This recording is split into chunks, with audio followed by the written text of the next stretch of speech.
Hey there, Seekers. Before we get into today's episode, I've got a small favor that could make a huge difference. If you find value here and think others could benefit too, the best way to help spread the word is to scroll down and leave us a quick review, whether you're on Spotify, Apple Podcasts, or YouTube. It only takes a moment and it helps us reach more people striving to unlock their potential. Plus, you might even get some good karma. You know, it really is the universe in a grain of sand kind of thing where, you know, everything that's out there is also inside us on some level. How that translates into, you know, a mystical experience or a mathematical equation or, you know, a create artwork or something. Welcome to The Self You Seek, a podcast dedicated to helping you unlock your fullest potential through self-actualization, mental optimization, and transformative experiences. I'm Dr. Brendan Doherty, a traditionally trained psychiatrist who has come to realize that while psychiatry offers powerful tools, there's often something more needed to help people truly thrive. In this podcast, we'll explore evidence-based approaches alongside ancient wisdom and modern transformative experiences that push beyond the boundaries of conventional mental health care. Whether grounded in science or supported by compelling anecdotal evidence, these insights and discussions are all worthy of exploration. Join me as we navigate the path towards unlocking your potential and transforming your well-being. And a quick reminder, this podcast is for informational purposes only and does not substitute for personalized medical advice. Always consult with a licensed healthcare or mental health professional if you're uncertain or need guidance. This podcast also does not represent the views of any business or health service I'm associated with. And now for the show. Okay, so welcome to today's episode. Today we have Kieran Fox joining us to speak about the intersection of science and spirituality. And Kieran Fox is all the way from the United States, but currently on a little writing break in Bali. Mm-hmm. And I've known Kieran for a couple of years. He is a neuroscientist, a doctor, and he's currently training to be a psychiatrist. But what we're more talking about today is his recent book, which is called I'm a Part of Infinity. And the reason that's so interesting is because it's talking about the spiritual side of Albert Einstein and that crossover of science and spirituality. So, Kieran, really happy to have you here. Excited about the conversation we're about to have. Welcome. Yeah, thanks, Brendan. So good to see you again after a year and to reconnect in these circumstances where we get to talk about this stuff together. Can't wait. Absolutely, yeah. Well, I understand there's probably been quite a mission in making. How many years has this book been in the making? It was about 3.5 years from start to finish. And I started it New Year's Day. I guess it was 2021. I woke up and had this idea for this book. And I was like, I'm going to write. No one's talking about this. No one's explored Einstein's spirituality. And I'm going to write this book. And 3.5 years later, I finally handed it in to the publisher. So fantastic. Well done. And when is it going to come out just for audiences? It's April 1st, 2025. It's officially the books are in stores. It's already on Amazon and Barnes & Noble and the publisher's website for pre-order. So it's available online. Yeah. Fantastic. And this is the first podcast you've talked about it. This is, yeah. All right. I feel very honored. Yeah. Honored to be here. So yeah, we won't spill too many secrets, hey, but we'll get into some of it. So what does that title, I am a part of infinity, mean? Yeah, so that's a direct quote from Einstein, believe it or not. And as soon as I saw that quote in one of the talks he'd given and someone had written down, I knew that was the title. What does that mean? I think it encapsulates his whole spirituality in a single sentence, which is that, every individual, every object, every small thing is tied in with the larger whole, with everything else. And so you can think of that as, monism, like everything is one, or as non-dualism, that, there's really no ultimate difference between subject and object or between an individual object and the rest of the universe. And that's kind of what that really means. And that was the context in which he said that quote. A couple other things I'll say about it is it's based on something the philosopher Baruch Spinoza said, who happened to be Einstein's favorite philosopher, also in the same context of trying to really bring home the message that every individual is really identical to this infinite cosmos, which we feel like we're only a little part of. And the last thing I'll say about it is I love that title and that phrase because you can't say it without kind of imbibing the meaning. You can't even read the title without getting the message to you because it's in the first person and it's I am. It's not just part of infinity, which some people suggested that would be a snappier, shorter title. But I said, no, I want you, when you read it, you say what the message of the book is, even if you haven't read it yet and you haven't consciously processed what that is. So that's like the summary right there. Yeah, exactly. Don't even need to read the book. Just if you read nothing else, read the title. Read the title. Yeah. That's all I ask, really. No, I love it. It's fantastic. And I just want to read out a quote that you've mentioned early on in the book, because it gets to the heart of that, I think. And it says, I think when you mentioned in the opening of talking about a book that you'd read called Quantum Questions, and where it says, the personal self equals the omnipresent, all-comprehending, eternal self. I'm kind of intrigued by that. Can you expand on what that means? Yeah, and I can't remember who said that at this moment. I could look it up if you want to do that. I think it was either James Jeans or maybe Werner Heisenberg or Erwin Schrödinger. I think one of those three guys was that quote. And it was in the book Quantum Questions, which I haven't read, but it sounds fascinating. Yeah, and so, just to go back a minute, so Quantum Questions is like an anthology of writings from the greatest physicists of the 20th century, including Einstein, and that's where I first came across some of Einstein's writings on spirituality, or what he calls cosmic religion. And I'd read that book way back, in college or something, and it didn't, it was interesting, but I didn't quite click. It didn't really sink in just what was happening there. And then I came back to these things much, much later and realized that this was, the greatest scientists possibly of all time, certainly in the last few hundred years, trying to express their own sort of deep spirituality. So that's what that book is. It's, there's a brief introduction, but it's basically just straight up copied and paste, very mystical writings of these, indisputably brilliant scientists. And what does that quote mean? I think it's, I'm a part of infinity, in other words. And it's, again, trying to bring home that message that, non-dualism or metaphysical monism, oneness is kind of the true reality. And I think what I try to show in the book is that it's not just that, oh, these guys were scientists and they also were kind of into, Indian religion or like these ideas. It's that it was the same thing for them, especially for Einstein, is that the reason they were trying to find unity in physics was not just because we can make better technology or we can use nuclear power. It's that was their spiritual quest for them, was finding unity through mathematics, through science, through finding a master equation that would prove the ultimate unity of all things, despite all the apparent diversity we see around us and the way consciousness fractionates reality into all these little bits and pieces. I like that. It's obviously pretty important in fractious times to be reminded of that.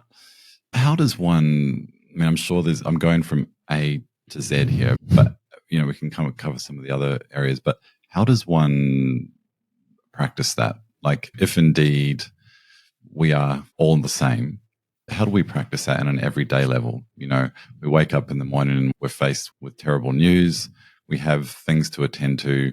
We don't, obviously there is, I'm guessing you might be saying meditation, but we're not always we can't always spend our time just comprehending, the fact that we're made up of the same stuff that our neighbors are made up of, what the house is made up of. How do we practice this in everyday terms? Yeah. So it's a really good question. And I think it's easy when you're having that feeling, which it's very hard to maintain from my experience, at least, but you can have that insight or you can have that experience very directly. And when you're in it, it's very easy to feel kind of unconditional love and, positive regard for all things and all people.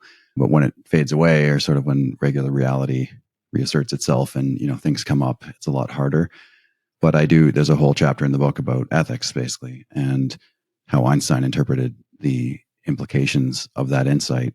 And what it boils down to is ahimsa in the Indian tradition. And he was really clear about that. He was a pacifist his entire life. Since he was like a little kid, he was really just appalled by militarism in Germany. He actually renounced his citizenship when he was just a teenager. He refused to be a German citizen anymore and ended up moving to Switzerland when he was quite young, I think 17 or so. And that kind of persisted through his whole life. He was one of the only public intellectuals in Germany to oppose the First World War and say, this isn't a good idea. We shouldn't really drag Europe into a giant war.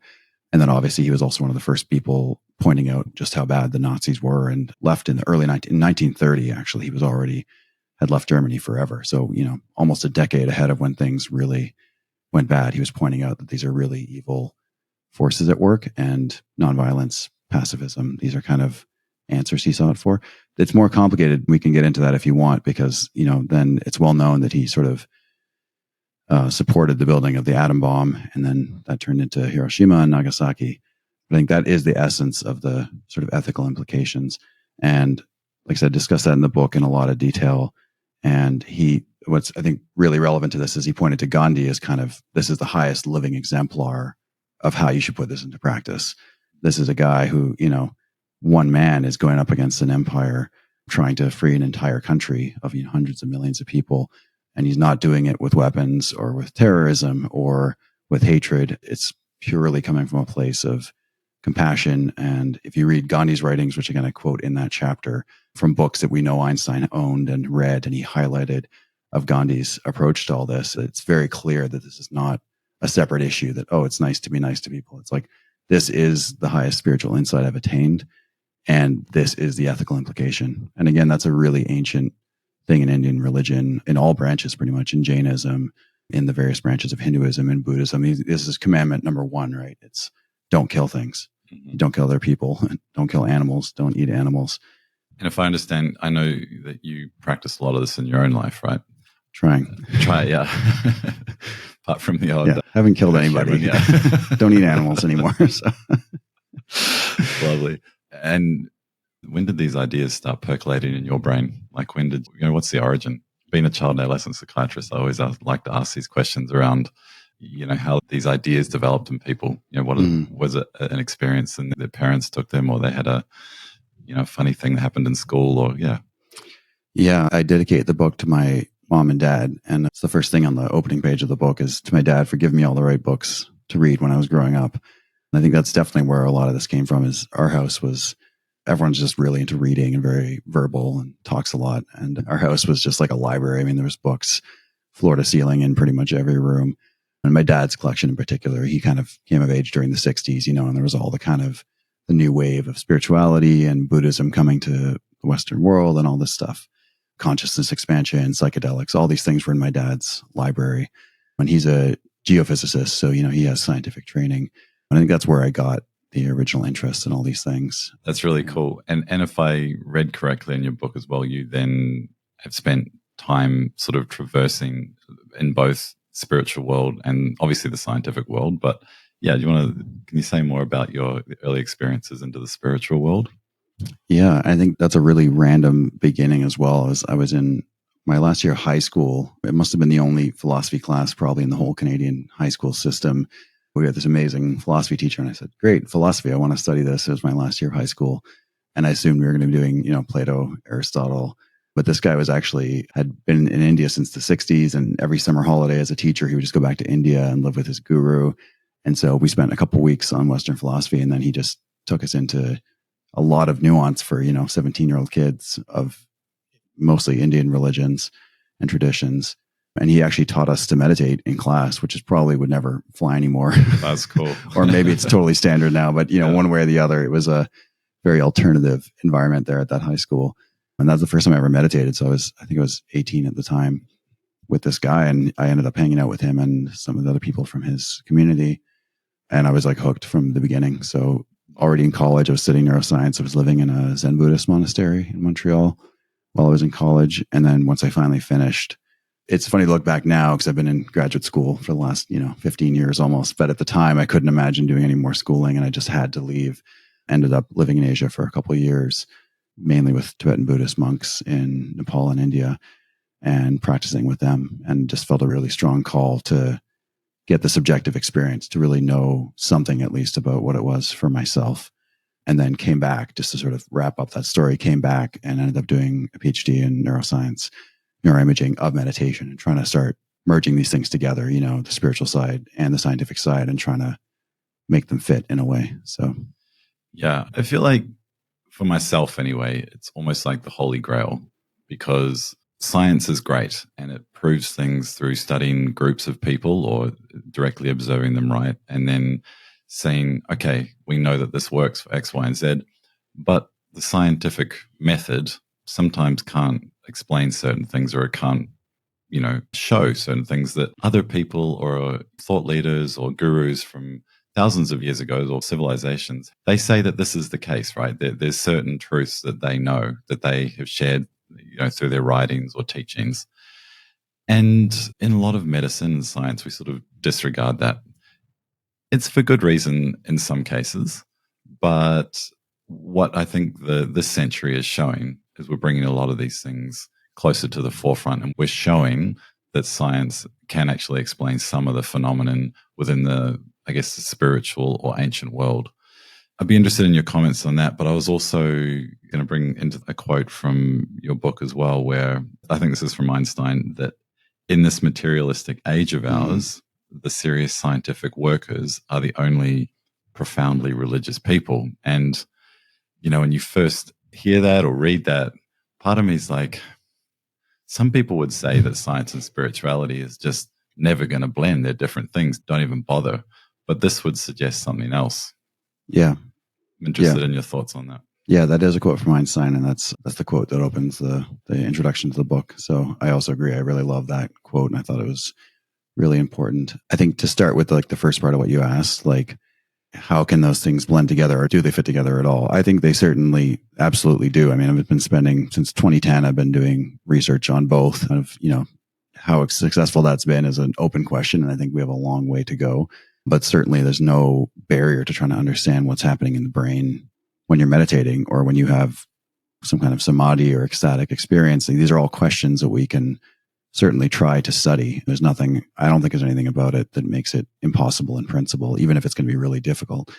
I look at that as the same as studying consciousness, for example. It's like, this is clearly a natural thing. We don't understand it. It's really baffling to us that consciousness seems very different from hard physical matter and the table in front of us. But it's an utterly natural thing that everybody seems to have. And, I would argue the animals, like your cat that was walking around, seems to have a little awareness. It's obviously part of the natural world one way or the other. And, again, whether we can ever get to a point where we truly understand it, from a point where we could say from first principles, mathematically or physically, we can actually understand this. That's an open question. But the idea that it's some totally different realm with no connection to the rest of reality, I totally disagree and think we should try to build those bridges for sure. To comment on the quote, I think what he was saying is what I was trying to get at when we first started talking, which is a lot of spiritual traditions, the ones that I tend to, find the most interesting personally, are looking for this sort of non-dual or ultimate kind of oneness experience. And I think people generally don't think of science that way, but physics in particular, and that generation of physicists, and also the physicists who started the scientific revolution, Newton and Kepler and Galileo, were aiming at the same thing. And it's just a different approach, which is, you can have a feeling of oneness. And that's, I think, what Einstein called cosmic religious feeling. But then you can have a science of oneness. And that's a whole other thing. And not to say that the spiritual side of it is easy, right? I mean, that seems like something that's attained by very few people. And I think they were trying to approach the exact same thing, to really feel the unity of the whole universe, but in more of an intellectual way. And again, to sort of almost prove it, not just to come back and say, here's a nice metaphor, we're all drops in the ocean, we're all sparks from a single fire, but to say, here's the equation that proves it. And for Einstein and for me, I completely agree. That's a profoundly religious quest. And it's the terminology, it's semantics, right? It's the terminology we have, is that religion means a certain book and a bunch of beliefs and dogma and so on. That's one point of view. I don't agree with it. It's never been what interested me about religion. It's the techniques for altering consciousness, techniques for sort of developing an ethical core, techniques for having what you could call higher states of consciousness that connect with something deeper. That's what interests me. That's the legacy that I think is really valuable in our religious traditions, not the sort of dogmatic stuff and the stuff that someone wrote down as these are the rules. So, yeah. In your studies for this book and otherwise, have you ever found anything that's pointed to a sort of source of intelligence that we aren't aware of? Is there anything that's pointed to that? Like, I'm basically using other words to say God, right? But, some people are just staring away from there being like an old man in the sky to, some people talk about it being source or the universe or, Mother Nature or whatever it is. But is there anything in your studies or what you've read in the research for this book that's pointed towards evidence towards like a higher intelligence or being? Yeah, and I think I'll try to speak for what Einstein would say or what he believed rather than what I kind of believe about that. But I think the answer is absolutely yes. But it's not an answer most people want to hear, because the answer is yes. And it's all around us all the time. And it is the order of nature. And it's not quite the same thing as saying it is the universe. I mean, in some sense it is, but it's more to it than just, oh, look at how many atoms there are. So that's a big thing, and big things are impressive. And so the universe is God. The point Einstein was trying to make, and he's part of a very old tradition here, which I would love to get into, sort of Pythagorean approach, to science and spirituality, of using math as kind of a mystical path to understand reality, is that it's not just, wow, this is a big complicated thing and that's very impressive, but there are laws that organize how it works. And we call them laws of physics, and we can sort of brush it aside and say, oh, it's just is how it is. But if you actually start thinking about it, which all of these people did, it's a really mind-boggling thing to realize that there are absolute ironclad laws that operate everywhere all the time. There's never a glitch. There's never an exception. This is how reality is structured. And that's how Einstein looked at God, is that it's not just the amount of stuff or the impressive sort of size of everything. It's that it's a self-ordered, self-creating, from what we can tell, thing that develops over time, complexifies itself, creates life, creates consciousness. And that's all around us in everything. And that's the old word for that, which I don't love, but it's the word Einstein used and many people use in the time, is pantheism, which is that, pan means all or everything in Greek, and theos is God, or it's also the word for divine. So it's kind of, I don't like the way it's translated, which is that everything is God. It's more that everything is divine. Everything is expressing that orderly organization. It's everywhere. It's in every single atom. It's in every drop of water, right? It's not that it's like, oh, some God is off in a different universe and controls this with puppet strings. It's like, no, somehow it is inside everything, and it sort of self-regulates itself. And that's a very intelligent thing, in a sense, not in the sense of a conscious mind necessarily who's judging us or kind of setting up ethical rules or sort of deciding what's right or wrong. But if you don't think that's intelligent, then you can't really give us credit for being intelligent, because it created us. It is us. It is how we ourselves are organized. So our minds, and this is also a really important part of the book, is that our minds are really just a mirror of that greater organization, that greater intelligence, which organizes and sets down laws and creates the complexity all around us. And the way they looked at it, which I think is one of my favorite things that I tried to get into in the book, is what does it mean when you discover an equation that accurately describes how the universe works? How is that even possible, right? How can there be an ape, an intelligent ape, but a little ape walking around on one little planet in a giant cosmos that's, a million light years or whatever it is.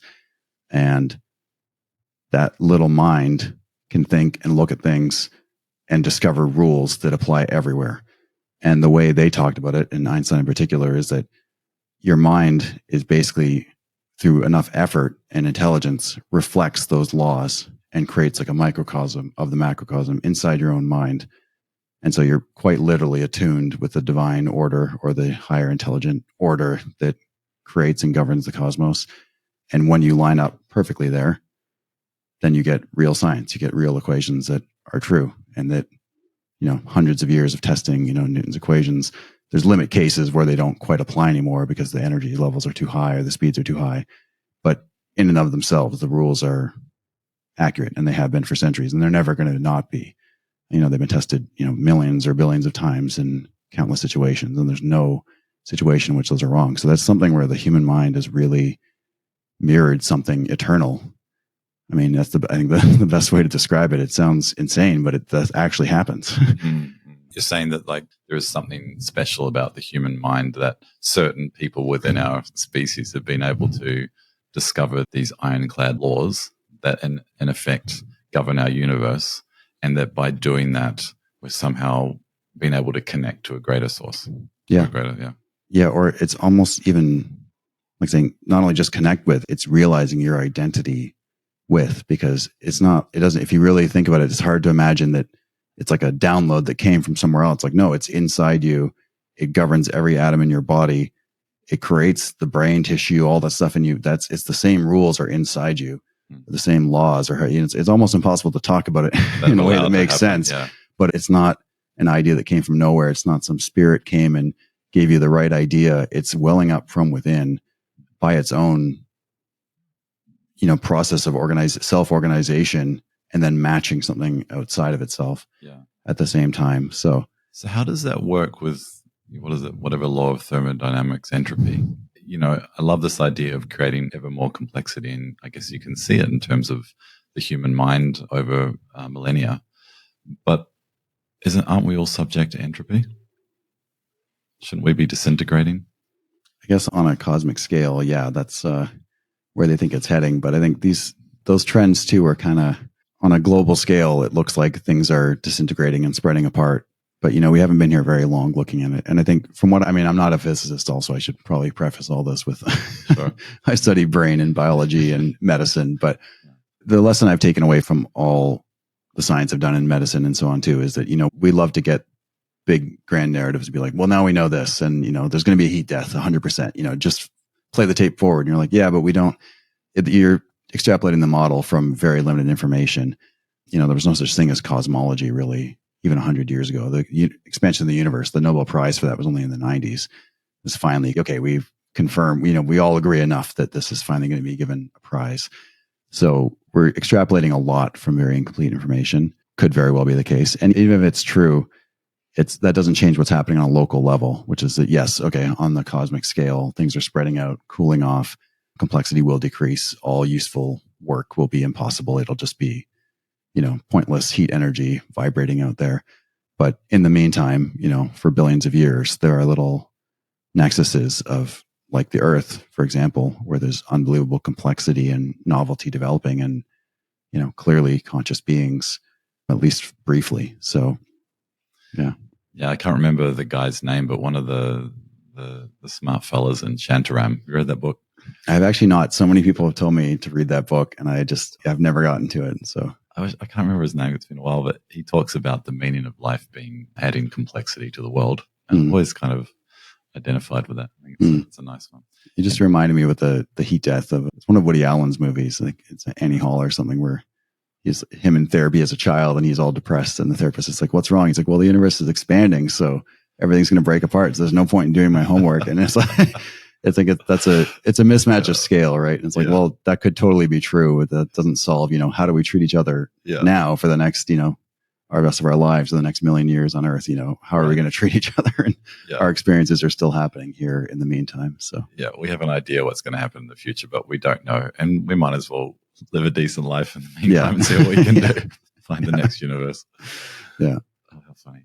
Okay, so and one direction that took my mind, which I think is relevant to your study, is more recently I've been engaged in deeper type meditations. I used to do more what I would say like more focused meditations, but more meditations that are aimed to, I'd say, access the subconscious mind. They, where you're not really, you're sort of changing your brain waves to be, a bit more blunt about it. But is there anything also in this that, in the terms of what happens when we meditate, that points to this greater source or an energy that's sort of directing our life more than we think? Yeah, that's a big question. I think, again, I'm kind of treating you like God here, aren't I? Like, really answer. What's the fate of the universe? How do we talk to God? I did it to myself. I mean, these are questions I kind of presume to talk about in a book I wrote. So I guess now now I need answers. I think this, I feel like my study of all this stuff it's ongoing. Absolutely. I mean, I've been meditating for more than 20 years now, and I still feel, like a hopeless neophyte when I do it. And likewise, sort of exploring the mind through dreams and lucid dreamings. But I think more and more, and I think, again, this is a big theme of the book, is kind of pantheism, or like this world, and not detaching, the source or the guidance from what's actually happening inside us or all around us. And so that's kind of the big takeaway for me. And I've actually been reading a lot of Carl Jung the last couple of years, including since I've been here. And I think I might garble this because he's very hard to understand, and he doesn't explain himself that well either a lot of the time. But he talks about that as like the unconscious, right? And the unconscious is not just, your animal instincts, and it's not just stuff you've personally repressed, but it's very much like the psychological manifestation of really ancient parts of ourselves, biologically, and on some level even going down into like the physics of what we are as beings. And that's kind of how I try to think about it, is that you can have these really intense experiences in meditation, which I'm guessing you have. Almost everybody, I've talked about this stuff, for decades now. This is something else. This is coming from another plane. It's an angel. It's the Buddha. It's something outside of me or outside of the material universe. And it always involves this kind of denigration of the physical world, denigration of biology, hatred for the body, or, being down on sex. And it's always something higher and kind of ethereal and detached from the reality we're in. And so I don't have an answer for you necessarily, but that's how I'm trying to conceptualize all this, is like anything that's happening there is welling up from within. And that doesn't make it personal. That doesn't mean, oh, it's all Brendan or it's all Kieran is creating this or it's fantasy. But, again, if you're going back to what we talked about, which is that, our minds are not just a hunk of goo that happens to be attached to this particular body. I mean, it's made from the same atoms as everything else. It's obeying the same physical laws, the same fundamental forces as everything else. So inside you, in a way that's very hard to understand, it really is the universe in a grain of sand kind of thing, where, everything that's out there is also inside us on some level. How that translates into, a mystical experience or a mathematical equation or, a create artwork or something, that's a mystery that, I don't think anyone's anywhere near understanding. But that's how I look at it, is that these things are internal in the sense of, they come from inside us, not from some non-physical source or, supernatural place. But that doesn't make it any less mind-blowing to me. In fact, it's more so, because when you really think about the implications of that, that everything really is inside you, all the same laws, all the same potentialities are, literally what you are. I love that. I really do. Yeah. And it is so hard to conceptualize that, again, it's one and the same, that it is a lump of our own goo, and that our, genetics is brought into a certain structure, but all that is made up of the stuff that the rest of the world is made up of. And perhaps the intelligence that the world has is within those molecules as well, and we have access to it. I really like that. That makes a lot of sense. To your point about, people who have these so-called downloads or whatever, I've heard that more and more recently too, maybe because I'm just a bit more exposed to it being here. But until a few years ago, just because I come from a very scientific background as well, I would have just completely disregarded it. Like, oh, that's, craziness, or they're making it up, or they don't realize it's their own subconscious or whatever it is. But there does seem to be some sort of access in some people where they will download something, or they get access to some sort of type of intelligence that otherwise, or some people don't have access to because they haven't channeled into that. I'm interested in your thoughts about that. Have you had many encounters with people that have, written books via just channeling something, or having some sort of mystical download about something through these experiences? Yeah. And I think I'd say, having written something, pretty rational over, it's kind of, there's a sort of mystical side to it, but it's a pretty footnoted, rational kind of scientific discussion of spirituality in Einstein of all people. But even then, it feels like channeling when you're in the zone, when you're in a flow state, writing, when you're really sort of putting ideas together. It absolutely feels that way. But I think the litmus test for me, for, again, a long time after, living in India and being around people who, there's nothing people can't believe, right? And can't take seriously. There's really nothing of, there's no limit that I've found. And I think the really important thing to me is not how you feel about it, but how you act. I think that's what it boils down to for me. And I think, again, that's very much Einstein's point of view on it. It's almost existentialism, right? It's, you can believe all the, the nicest theories, and you can have all these fine feelings about how great things are and how connected you are. But if you're being a jerk, and that's what I look to. And I looked at, when I was looking for teachers back in my 20s and so on, it's like, it's well known in the West, it's a sex scandal after sex scandal, right? All these famous teachers would come over, they train Westerners, and it's the same thing over and over again. So, and financial exploitation and that's not everybody, but it's a huge number of them.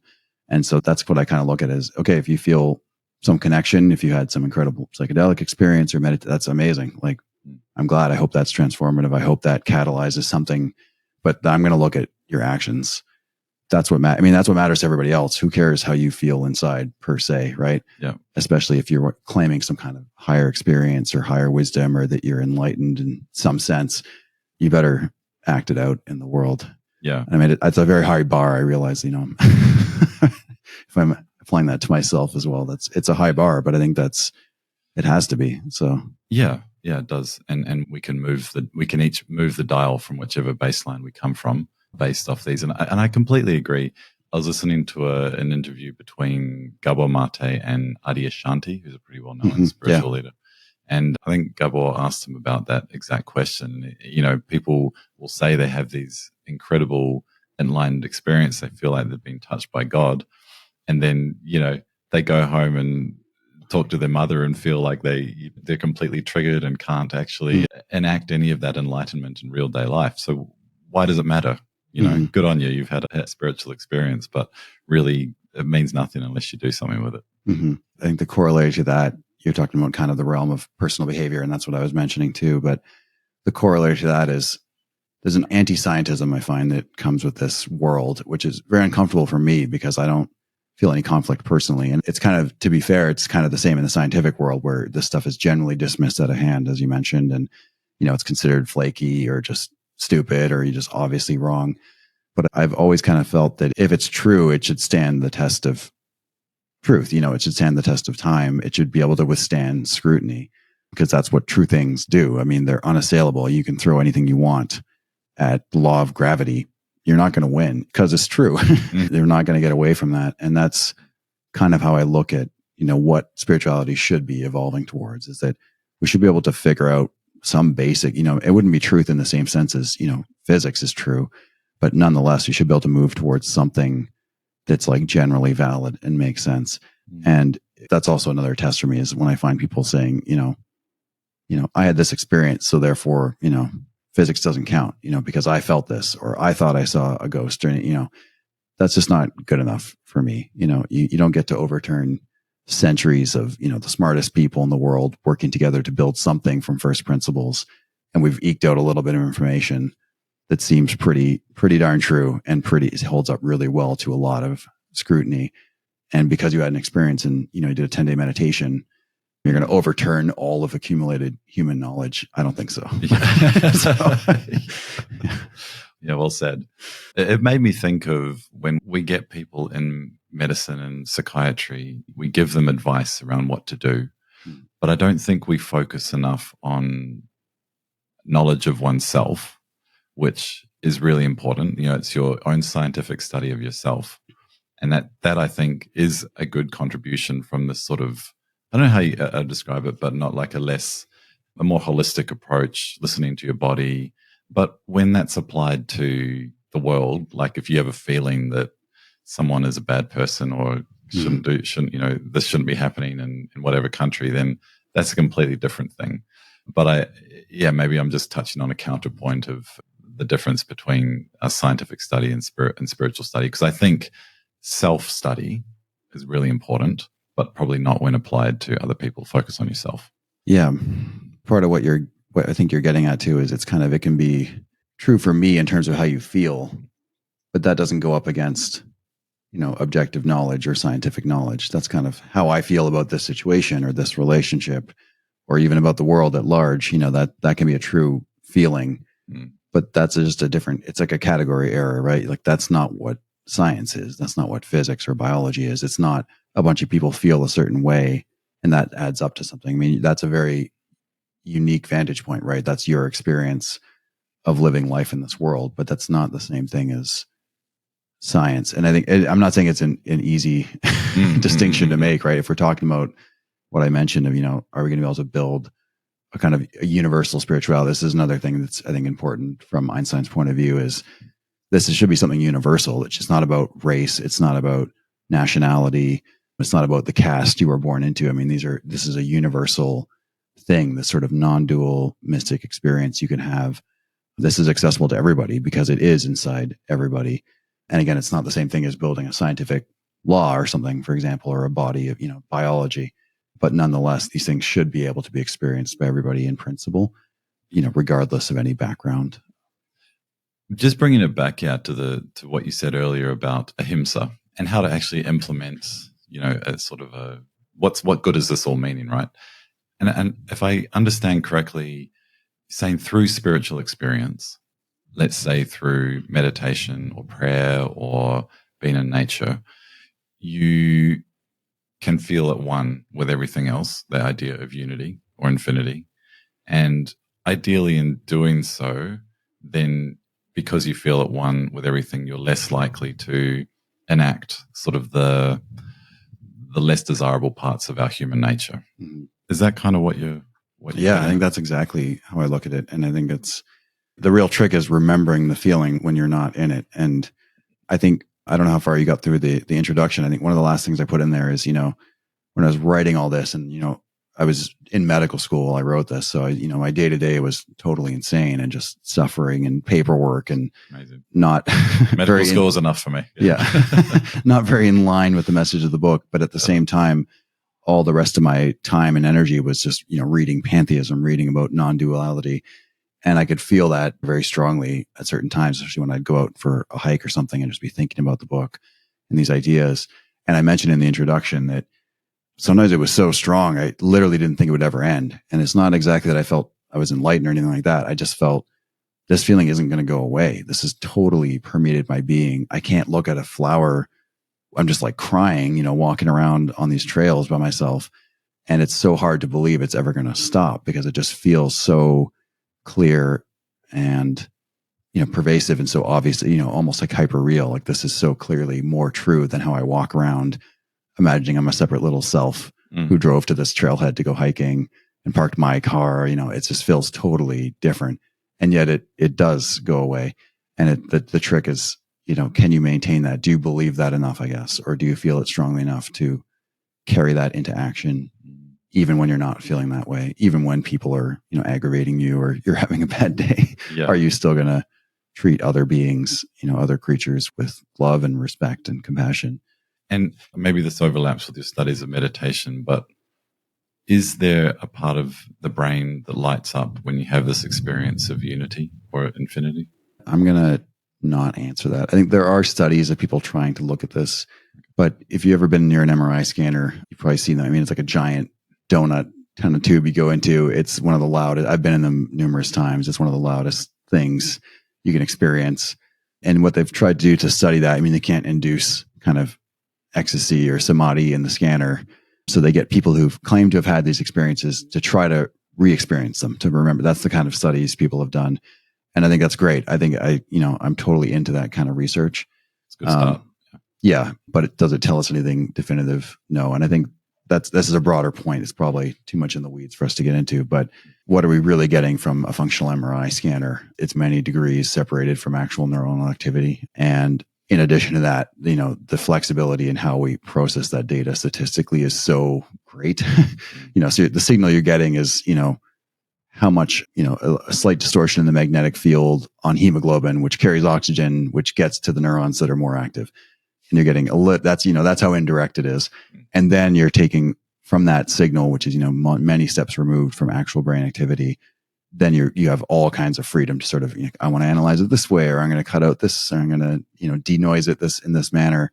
So the whole field, I mean, it's my central field. I think it's worthwhile, but we're really in kindergarten, understanding the human nervous system, and we can't experiment the way we can with animals, that's a whole other ethical conundrum we could get into, but we're confined to these very indirect, very, very crude methods. In 100 years, I hope we're going to be looking back at this as, almost phrenology. It's just, it's better than nothing. At least we're thinking about it. We're trying to find patterns, but our technology is so crude, and you're trying to talk about, the most subtle, the most kind of impactful thing, a very subtle thing happening inside the most complex thing in the world, in a human brain, with this this very blunt instrument. It's a huge mismatch, I think. So yeah. Thank you for not falling trapped. Yeah. me trying to get you to answer that one. It's the Enlightenment. I mean, there are people who are claiming, this is the God region of the brain, and the pineal gland. Eh? Well, that's more of a kind of the new age world. I think there are neuroscientists. I think it's the temporal parietal junction is the one that people have honed in on. I'm not advocating for this, but that's their theory, or that's what their data seems to show them. So okay. And on this note, I mean, you're training to be a psychiatrist. I am a psychiatrist, and obviously interested in how these things can change people's lives, help mental illness, help people self-actualize. Where do you see, perhaps personally, do you imagine that these two worlds are going to collide for you? So, your previous life looking at writing about spirituality and science, is that going to come into your practice as a psychiatrist, or do you imagine that the future of psychiatry is that way? What are your thoughts there? Yeah. And mental health more broadly as well. Yeah, so there's a lot to talk about for us there, obviously. I don't know if you know this, but I'm actually in the US, I don't know how it is in other countries, but there's at the big universities, the big research schools, they have research track residency. So you're training to be a specialist, but almost everybody in these programs has a PhD as well in their research field. And the program is designed where, you get front loaded with all your clinical duties, and then you get into research time. And then the idea is you stay on as a researcher primarily, and maybe you see patients one day a week or something, but you're basically doing basic research on the field of interest. So that's what I'm signed up to do right now. And I'll be working with Robin Carhart-Harris on psychedelics. And so I'm sure many people are familiar with him already. I mean, he's incredible studying psychedelics. And then there's many other people at Deaf Forum Training who are involved in that world, who are on the MDMA trials, who are doing lots of stuff is starting right now or in the middle right now of psychedelics for, any number of mental health disorders and addiction and so on. So yeah, that's where I'm heading, which I think is kind of the ultimate combination of all these things. Because in some sense, it's, the experiences from high dose psychedelics are, it's almost exactly what you read in religious literature, in the Upanishads and so on. I mean, these non-dual, these direct experiences of God, all this stuff, some people don't think that it's genuine or they have issues with it, but, subjectively speaking, the experiences seem to be indistinguishable. And yet it's not someone sitting in a cave or in a monastery and having some unverified, we can dose this quite precisely. I mean, like this drug, this person's body weight, this is going to send you off into something really intense and not necessarily for good or for worse. I mean, hard to know where it'll go, but for the overwhelming majority of people, it is a positive experience. And again, with a sufficient dose, there's placebo effect, there's expectation, and these are part of the process and they're set and setting, but there's no way you're getting an ample dose and not having a really intense few hours, right? So it's very much a mimic or a gateway to these same experiences with a very specific, very simple chemical compound that we can, often we can synthesize these things in the lab. We can give an exact dose to somebody. And so we're creating a very physical trigger for this super airy spiritual experience. So for me, that's kind of a perfect kind of conjunction where, again, you have pharmacology, you have known neurobiological mechanisms. We know which neurotransmitters these things hit. So we can study that in vitro. You can study it in animals.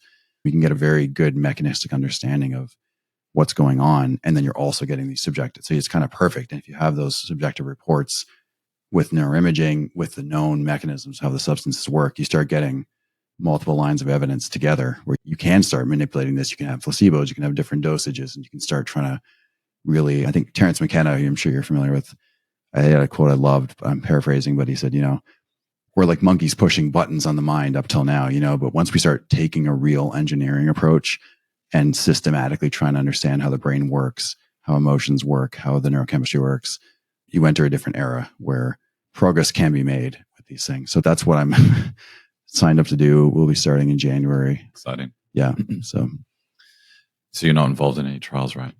I'm not personally involved in anything right now. No, I'm involved in grants, and I'll be analyzing data, hopefully starting in January, and hopefully leading sessions. That's, as a clinician, learning how to do that, facilitate high dose sessions with people. So yeah, fantastic. Psychedelic-assisted therapy as well. Yeah. Yeah. I don't know if you know, but in Australia, they have legalized the use of psilocybin for treatment-resistant depression and MDMA for, I believe, PTSD. I hope I got that right. But all within trials. But yeah, you can get authority to prescribe now as a psychiatrist. Apparently it was quite a rush decision. I don't know the reasons behind it, but there's such a massive push for this right now. Yeah. It's a boom area. Yeah.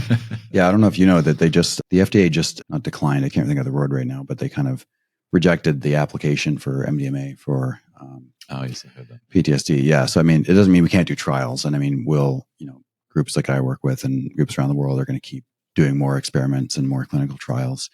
But it would have just been something available to doctors anywhere to prescribe and start doing as therapy. That kind of got shot down by the FDA just a few months ago. So, yeah. The reason it feels like it will eventually happen is because there's people that have a lot of money that try these things and have, mind bending, like life changes. And so they're like, well, everyone's got to have this stuff, right? Yeah. Which I think is probably, a useful thing because it obviously is very powerful. Obviously needs to be done carefully and, to minimize harm. to avoid repeating some of the mistakes of psychiatry in the past. Like, 60 years ago, everyone was saying frontal lobotomies were we need to avoid doing that. But all indications are is that it's not the case. And when done the right way, it's pretty incredible stuff. Yeah. I think you bring up an interesting point, which is, not repeating the mistakes of the past. And, there was the 1960s where I don't personally like to put blame on it. I mean, a lot of people blame Timothy Leary for just proselytizing and spreading it everywhere. But he was the Harvard professor. Professor in psychiatry. Yeah. And he became kind of like a public guru. And I think, he wasn't speaking as a doctor. He wasn't a doctor, and he was a psychologist. And I think it's one thing to say that, every young person should give this a try. I think it's more or less the message he was saying. I think that's different from saying every patient will benefit from this. And I don't think he said that. I'm not aware of anyone who said that in the 60s, but that's kind of the perception, is that they were going to, tear down society and everyone would be high on drugs all the time. And, so they criminalized it. And that's still essentially where it's sitting in the US and many other countries, including Canada, for most of these things. And it's slowly changing again. Again, it's a weird situation where, so few things are illegal, right? Especially in America. I mean, you can own machine guns basically, and it's a really strange thing in our culture that these plants or these couple chemicals are like really illegal, and the penalties can be so severe. Yeah. But that's hardly to end up in jail as long as you would for trafficking something like this, is you have to kill somebody, and it's the only real way to get that much penalty from the legal system. So yeah, I don't think, like, the reason why that occurs is kind of curious, isn't it? And some would say it's money, but if it were money, then there'd be a lot of things that would be illegal. The best thing I've heard is that some of these substances encourage people to think for themselves and outside the box, and that's actually a direct threat to governments and society. If everyone's thinking for themselves, it makes collective work a little bit challenging. Arguably, maybe not. But yeah, depends what kind of society you want to live in. If you want to live in a society of a bunch of free, independent people, or, semi-libertarian, and everyone's kind of doing their own thing and not hurting others, it's perfect. If you want to run society and be controlling, and I think it always kind of blows my mind to think about the 60s, which I, back in the day, I read a lot about that era and the first wave of psychedelics. Is that people say, well, Timothy Leary there's a great scene there's a biography of Timothy Leary by, I think, Robert Greene, where he finally gets locked up on marijuana possession of all things. And they use it as an excuse to put him in jail for, I think it was supposed to be for years. And I think he's in Folsom. He's in like a maximum security prison in like the basement in solitary. And he can't see the guy next to him, but he can talk through the bars. And he said, "Who's over there?" And he's like, "I'm Charles Manson. Who are you?" He's like, "I can't believe this. All I did was say to everybody they should love each other and take LSD and open their minds. And they put me next to Charles Manson." And Manson tells him, "I can't believe you're dangerous, man. I can't believe I'm next to you." Like, you can't tell people, but it's a really interesting conversation, because he says you can't tell people to just tear it all down and open their minds and not provide a replacement or an alternative worldview. You can't just say American culture in the 50s or 60s, the post-war culture sucks and consumerism sucks, and get rid of it all. But then what? Then people end up on communes with no plans, and they don't know how to farm, and it all kind of falls apart, which is sort of what happened to the 60s from my understanding. I think I lost the thread, though. There was something we were trying to get to here with the mistakes of the 60s. And yeah, I don't know. Yeah. We got too far off into Charles Manson. It was a good tangent to go, though. I enjoyed that. Yeah. Like, we've covered a bit of ground today. I know there's lots of topics we could delve into, but I was wondering if there's anything on your mind that you felt like you wanted to get out today from what we've spoken about. Any burning messages or bits of the book, or anything that you wanted to talk about? We can also have you back on the show too. Yeah. I think the biggest surprise for me writing it, I knew there was going to be connections to Indian religion, and I knew that Einstein loved Gandhi. I'd seen quotes about this, and I think that's a really interesting story, but it was kind of the obvious thing to me. And it was just a matter of, digging through the materials and documenting it. I think what was really surprising to me was the Pythagorean tradition, which we didn't actually really touch on too much, which is that, again, this is a huge topic, and, there's a lot of, there's so much scholarship and so many different opinions on, whether Pythagoras was even a real person, and, what his his brotherhood or his cult or whatever people think of it as, what they really believed in. From everything I've understood, and this is what I, committed to in the book, is that somehow they came up with this very unique, this is, they were the precedent for what Einstein was talking about, the other quantum physicists, where a system where science and spirituality are not two different things, where it is a way of studying the universe and it's also a way of life. And it's a sort of reverence for mathematics as, a way for us to approach oneness. And it really is a system where the human mind is revered as, it's not just this little thing. It's not just the thing that creates duality and separateness, but it's also this, I call it like a mirror of the infinite. It's something that can mirror the rest of reality if you use it properly. And I think what kind of blew my mind about all this is, not just the ideas themselves, which are a lot to think about, but that this is kind of hiding in plain sight. And it's our Western tradition. It's where science came from. And the spiritual side of it's all been sort of jettisoned.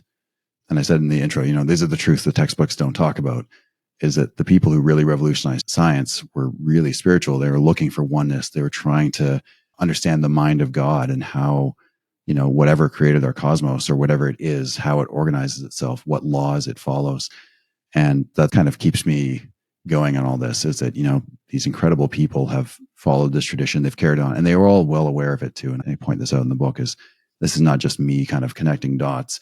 All of them are citing Pythagoras and saying, we have to continue this tradition. The search for unity, the search to understand the universe is the same thing as trying to understand ourselves. And it is a spiritual path. It's not just collecting a bunch of empirical data and making a model and it ends there. This is a very valid spiritual path through science, and they don't need to be in conflict. So I love that. I love that a lot. Yeah. And it relates so much to the topic of this podcast, which is the self you seek, right?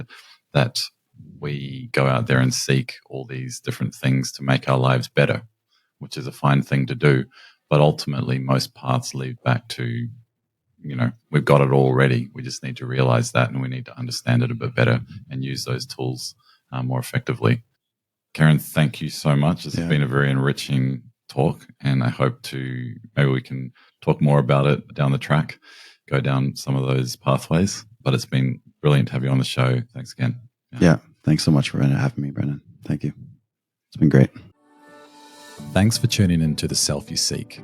I hope today's episode brought you one step closer to unlocking your full potential. If you found value in this conversation, I'd love it if you could take a moment to rate and review the podcast on your platform of choice, whether it's Spotify, Apple Podcasts, or YouTube. Your feedback helps us grow and reach more people on their journey to self-actualization and mental optimization. And remember, this podcast is just the beginning. It's meant to inspire and empower you, but it's no substitute for personalized advice. If you ever need guidance, always reach out to a licensed healthcare or mental health professional who can support you on your unique path. Until next time, keep seeking, keep growing, and take care of yourself. I'll see you in the next episode.